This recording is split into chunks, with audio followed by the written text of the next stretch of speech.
Good morning. It's Suze Casey with your daily intention. Today's word is birth. Wow, the feeling of birth, that newness. There's a lot of things birthing right now, a lot of things starting up, a lot of things coming to life. And what might you birth today?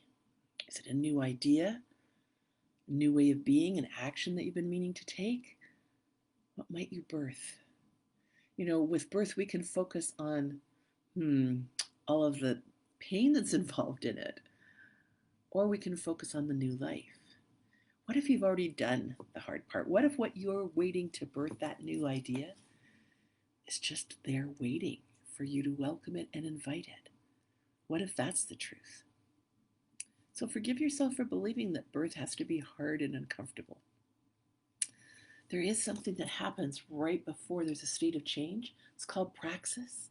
And things shake a bit, but if you resist it, that's where the pain comes.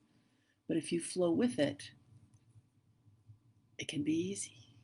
And so, maybe what have you been resisting? What have you been holding back on that's ready to burst forth? I look outside and I see all of the trees just waiting to birth those leaves. I see little plants poking their heads up through the soil. And so what's been buried for you that's ready to poke its head up? Thanks so much for joining me, Susan and Marnie and Brenda and Heather. It's great to see you this morning. Any word that comes up for you as an intention can be on one side or the other. You get to decide.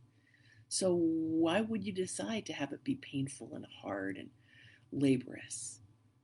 Why not decide to have the birthing of ideas, the birthing of new ways of being, the birthing of new habits? Decide to let that flow with ease. Give yourself permission to flow with the birthing of new ideas and new habits and new ways of being. In some ways, our societies are now birthing themselves in a new way. What might that look like? Rather than being afraid of it or worried about it, what's the anticipation?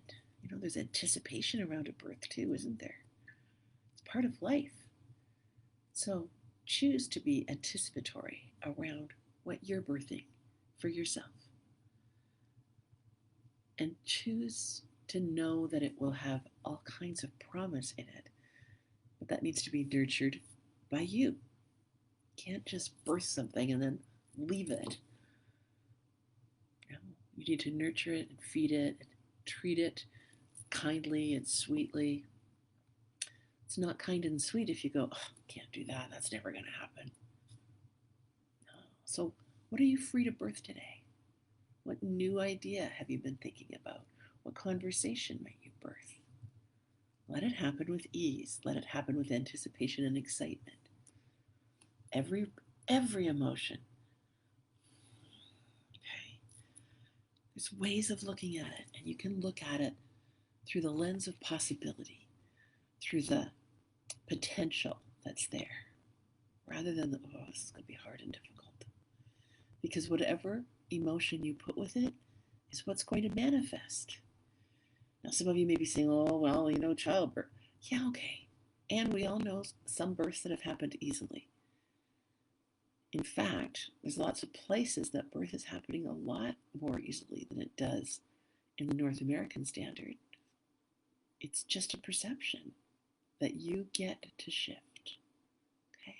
So, what new life, new concept, new idea are you free to birth? And then when did you birth one? Let's remember a time that you birthed a new something. And it was really lovely and wonderful and led to all kinds of good possibilities. We are creative individuals. And as creative individuals, we are constantly giving birth. We're giving birth to goodness, and we're giving birth to criticism, and we're giving birth to happiness, and we're giving birth to anger. You decide the emotions that you give birth to. Have a lovely, lovely long weekend. I will be back on Monday with the intention of the day. I'm Suze Casey, inviting you to be conscious about what you are giving birth to, what you're bringing forth. Take care and have a wonderful, wonderful day.